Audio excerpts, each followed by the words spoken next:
Hello guys, আসসালামু আলাইকুম। কেমন আছেন সবাই? আশা করি ভালো আছেন। আজ আমি আপনাদেরকে নতুন শীতকালীন সিম ভর্তা করে দেখাবো। এই জন্য দেখুন আমি সিম নিয়ে নিয়েছি। এখানে 150 গ্রাম সিম আছে। আমি সুন্দর করে বেছে কুটে নিয়ে নিয়েছি ধুয়ে। আর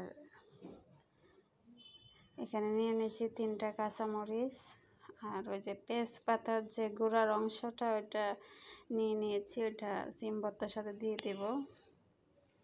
আমি সিমের সাথে সিদ্ধ করে নেব। এখন আমি সিদ্ধ করে আমি চলে আসছি ভর্তা করতে। আমি সিমটা সিদ্ধ করে নিয়েছিলাম।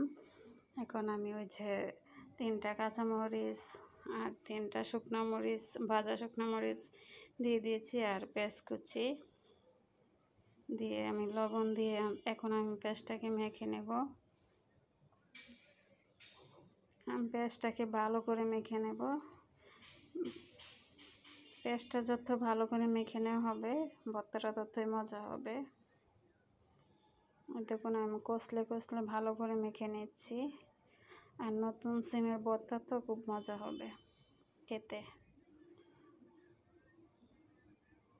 এখন আমি ধনেপাতা কুচি দিয়ে দেবো এখানে পরিমাণ মতো।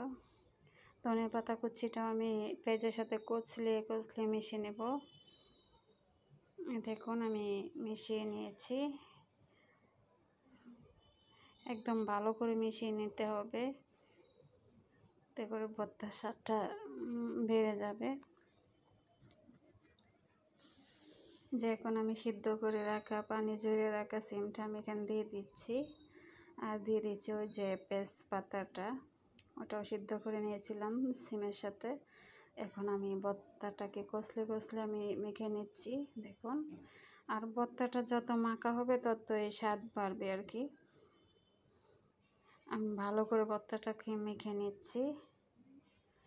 তারপর মেখে নিয়ে আমি সরষের তেল দিয়ে দেব। আমার ভর্তা মাখাটা যদি আপনাদের ভালো লেগে থাকে তাহলে আমার চ্যানেলটা সাবস্ক্রাইব করে লাইক দিয়ে কমেন্ট করে আমার পাশে থাকবেন প্লিজ। আপনারা যদি পাশে থাকেন তাহলে আমি ভিডিও বানাতে সাহস পাবো।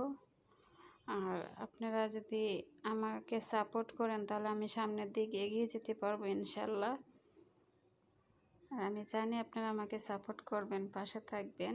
আমি দেখুন সরষের তেল দিয়ে আমি ভর্তাটাকে মেখে নিচ্ছি। সরষের তেল দিলে তো ভর্তার স্বাদ আরও বহুগুণ বেড়ে যায়, কারণ ভর্তা মানে তো সরষের তেল।